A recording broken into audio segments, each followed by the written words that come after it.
Here in the bottom left corner of the map, Daybreak, we have a red Protoss player. It is MVP Finale. The recent Code S journey has been very favorable towards him as he's been able to show pretty good games. And overall, people are kind of coming around on him, especially since Ben and Kevin, they've been casting this guy back with, they were doing Revenge of the Nerds. That was a tournament that maybe only the most hardcore people would know. Yeah, it was like a music festival that just decided on a whim that they're going to have a StarCraft tournament. And Finale won it. He did. Over the top right from Team Gamma Bears, it's Sen, the most talented Chinese-speaking StarCraft 2 player, at least as far as I know. People are saying Com could have a big chance in the WBC, or sorry, BWC. WBC is a famous cannon rusher. Sen, of course, is everyone's big hope, though, especially since he won Taiwan very easily. And generally speaking, Sen is just one of the best players outside of Korea consistently. Yes, sir. We talk a lot about Daybreak and how the matchup seems very kind of set, right? The metagame's kind of set on Daybreak, but Sen's the kind of player that takes the metagame and just kind of punts it out the window and says, you know what, I'm going to do what I'm going to do and deal with it if you can. So Sen is like General Patton. All right. I'm gonna let you run with this one. No, I'm just saying. It's just, he doesn't care by conventional rules. Sen would slap his own queen if she wasn't paying attention. Sen would never slap a woman, for starters. He's a gentleman. Fine. He'd slap his own Ultralisk. Don't you think? I could see that. Yes. And also because Sen doesn't necessarily play by the rules, man. And things don't make sense. In fact, one thing that's been really interesting about Sen is that he's always looked so dominant against foreigners and so weak against Koreans, which normally seems like a kind of a normal thing, right? Yeah, you lose against a Korean. It's not even the fact that he loses, it's the way he loses. It's that Sen looks really, really solid against all foreigners, but then when he plays against a Korean, it just seems like he struggles a lot, and that's going to be something he has to overcome. Now, he did manage to beat MMA, but that game was also kind of crazy because that game started off with like a 13-minute Marine tank push, and it ended with a 27-minute Marine tank push. Like, that game was just 15 minutes of non-stop action, and Sen likes it that way. Got the standard stuff coming here out of Finale. Quick Nexus in his natural. Forge Gateway, normal things. Sen also looking very, very standard. Fast 3 bases. No gases anywhere, just drones and queens and hatcheries for our Zerg. It's pretty much all you need as Zerg. Last time I checked. Daybreak, a map, just like you said, Ben, promotes really passive play. Very easy to get anything up. All the initiative in the world belongs to Finale. What he chooses to do with his tech, he has a lot of gas saved up. What will he choose to do with it? Whether it's Stargate play is something that we've been seeing out of a lot of Koreans, but so is Robo. Robo is pretty much widely accepted as what you need to do in Protoss versus Zerg if you want to go for any kind of timing, especially if you're parting. Parting is most notably for that. 2-base Immortal all-in. Now, guys, this is the battle for first place in the division. Finale and Sen are both 6-1, and they have both +9 map score. So the winner is going to be 7-1 with at least +10 map score. That means that whoever it is will finish at minimum 1 point above the Muslim, and the loser will definitely be third place in the group. I think, Dan, that it's been confirmed that Finale, Sen, the Muslim, Tasia, MC, Violet, Hyun, and Polt are our players that will be seeded directly into the round of 16. That's correct. Everybody else is going to be either fighting in the wild cards or returning later. Yep, and seeding does have a play in terms of who you match up. Not necessarily sure if these guys are aware of, who they want to match up against directly. But for the most part, it's very nice to see that these guys are just so competitive. It's really cool because Sen last season wasn't really much of a factor. Kind of like he did okay, and then he had a really cool wildcard match against Zenio, which was absolutely epic. But then from that point on, Sen didn't even make our finals, which was very sad. This season, though, Sen seems to have things turned around, and he is looking sharp. Now, Sen, guy that loves mutas, would love to see him try to make mutas work again. I remember the last time I saw mutas be really strong was when DRG was doing it to perfection on Daybreak, and then he would do things like muta dive the main, and then like run by with Zerglings, and then kill off the sentries, and then go mass baneling. Like that kind of stuff used to be super cool, I thought. Sin right now establishing his 4th hatchery, making a lot of Zerglings, as it's looking like Finale might be thinking Immortal push. He's got 2 Immortals out, 3rd Immortal spawning. And he's just added 3 more gateways, so he's going to be on 6 gates.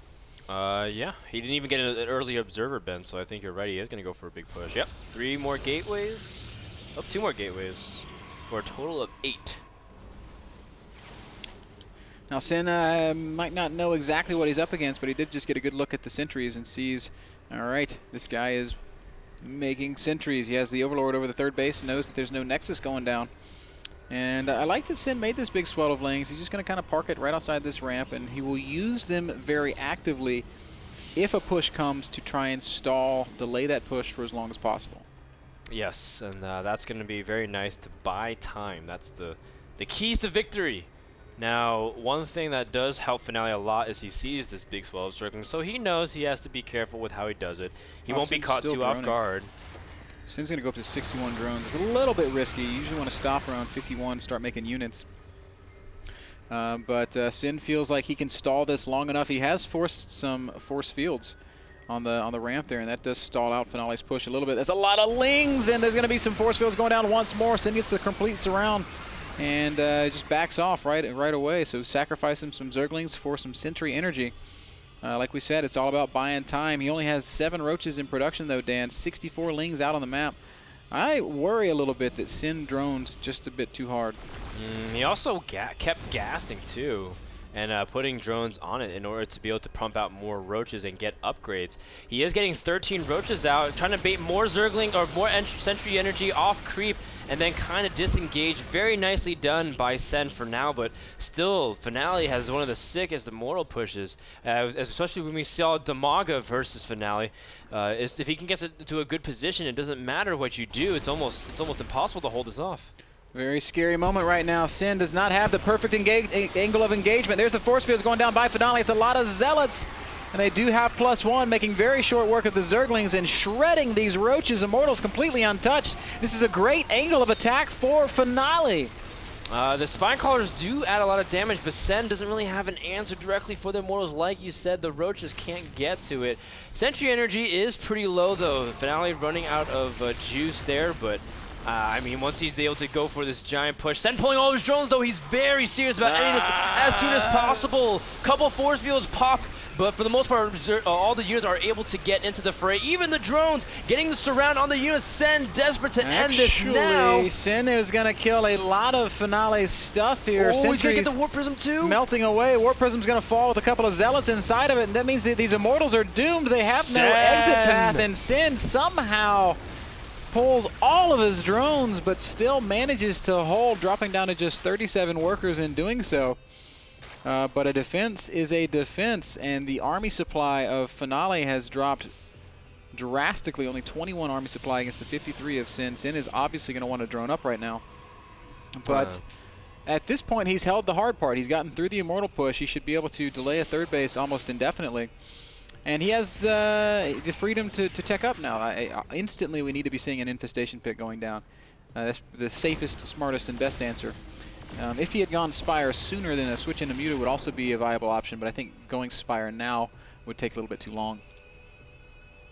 Well, Finale looks like he's just going to stay on 2 base. I feel like we're going to have the repeat of the Maga Finale scenario where the 2 base push gets crushed, and so Finale kind of reboots, gets a Twilight Council, maybe incorporate some upgrades. +2 is on the way. Maybe even wants to get something like Stalkers. But another big surround by Sen. Finale moving out, maybe a little bit premature, as a lot of the gas will be picked off. Sen able to whittle down the numbers, and the Immortal will get sniped immediately.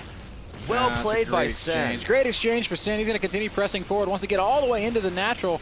He's got eyes for that Immortal. I don't know if he's going to be able to get it, though. He's instead going to have to satisfy himself with a couple of probe kills, as Zealots and the lone remaining Immortal will give chase. Sin hasn't added any additional tech. That's the one thing that worries me a little bit, Dan. He's doing a really good job of continuing to be active, of catching Finale every time he tries to push out. But if we can remember from that Demaga game, Demaga made the mistake of not adding tech. He just stayed on Roach Link. Now we see the Infestation Pit going down for Sin. It is very important to have, and I think that it's the right choice. But is it too late? Has he waited too long? I mean, his economy has kind of regained itself. He's now back to almost 60 drones. I think it's true, Ben. He did wait a very long time in order to do this because he was putting on more pressure, and the immortal count isn't as high though. One thing that was like incredible from Finale was that he still had 5-6 immortals, and Demaga pretty much only had roaches to fend off against everything else. Sen able to spread creep a lot more aggressively, and Daybreak is that huge expansive map. How will Finale be able to get away with moving on to creep like this? It's going to be problematic. He also only has 3 sentries with very limited energy, excuse me, 4 sentries, but still with very limited energy. And Sin has supreme knowledge of what's happening right now. 50 more Zerglings about to pop out. This is a great Zerg army for combating exactly what Finale is doing. And those Lings have +2 attack, +1 melee, so they're not going to die that quickly to the Zealots. That's true. And that's going to help a considerable amount. +2 will finish for Protoss, and they do have Blink, the Stalkers, I mean. Oh wow, he's going to set himself up for a huge flank. Sen trying to go in to trap the escape as well. Stalkers will be able to blink, but look at the engagement. Immortals are shooting every which direction, not even focusing on any of the Zerglings. Sen able to get a nice engagement, now crushing through. No more force fields. Roaches are coming in for the kill. Does Sen have enough to hold it off? The Immortals are dropping extremely quickly. The last burst is going to be enough. GG, and Sen holds off the 2 base Immortal all-in that looks so devastating from the beginning and gets a 1-0 lead. Great play there from Sin. Finale has a vicious Immortal all-in, but this time it was thwarted. That game was brought to you guys by GoToMyPC, and that is remote access to your computer from anywhere on the planet. I almost did the stamps read again. Hassle-free postage. Every time. But this time I caught myself. Remote access to your computer from anywhere on the planet. Go to my PC. Available to you at nasl.tv/p/go-to-my-PC. I don't know why I associate that with stamps, but I do.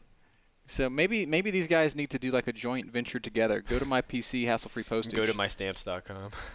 That sounds pretty smart. Somebody needs to put those like CEOs and COOs together for like a big discussion. Guys, we're going to take a short break. Game 2, Sin versus Finale will be coming up when we get back.